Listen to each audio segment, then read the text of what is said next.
Dans cette vidéo, je vais vous montrer comment est-ce que l'on peut retenir les formules des dérivés du sinus et du cosinus. Alors, c'est assez simple. Sur le principe, en fait, vous savez tous et toutes que le... Alors, je mets juste la couleur. Le sinus est là-haut. Le cosinus est là en bas. Alors, on va faire abstraction du sens positif du cercle trigonométrique. Et on va tourner dans celui-là. Rappelez-vous comme la rotation, quand je vous expliquais l'histoire du sinus pi sur 2 plus x ou cosinus pi sur 2 moins x. On avait utilisé la même rotation.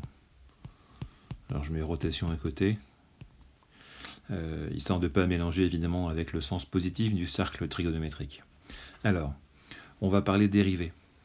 En fait, la dérivée, déjà pour les formules de base, la dérivée de cosinus de x, c'est moins sinus de x.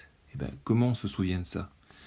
Tout simplement en tournant autour du cercle. Le cosinus, en fait, si je tourne dans le sens de ma rotation, là, avec le bleu, tac, j'arrive ici. Et ici, c'est moins sinus. Donc c'est le moins sinus que j'ai écrit ici. Donc la dérivée de cosinus, celui-là, ça donne moins sinus. Ce qui veut dire que si on veut continuer ce petit moyen mémotechnique pour se souvenir des dérivés, si je dérive maintenant le sinus, alors je vais changer de couleur, si je dérive le sinus, d'après vous, ça va donner quoi?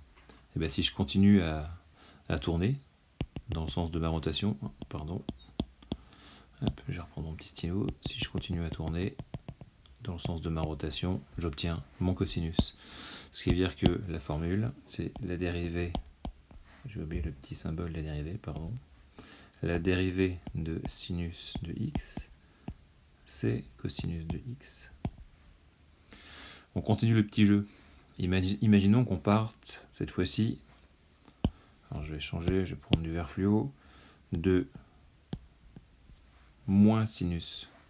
À ce moment-là, la dérivée de moins sinus x, ça va être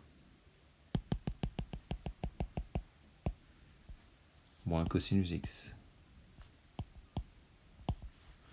Et si on termine notre petit tour du monde, je sais la blague était vraiment pas bonne, mais imaginons qu'on parte de moins cosinus x, à ce moment-là, ma dérivée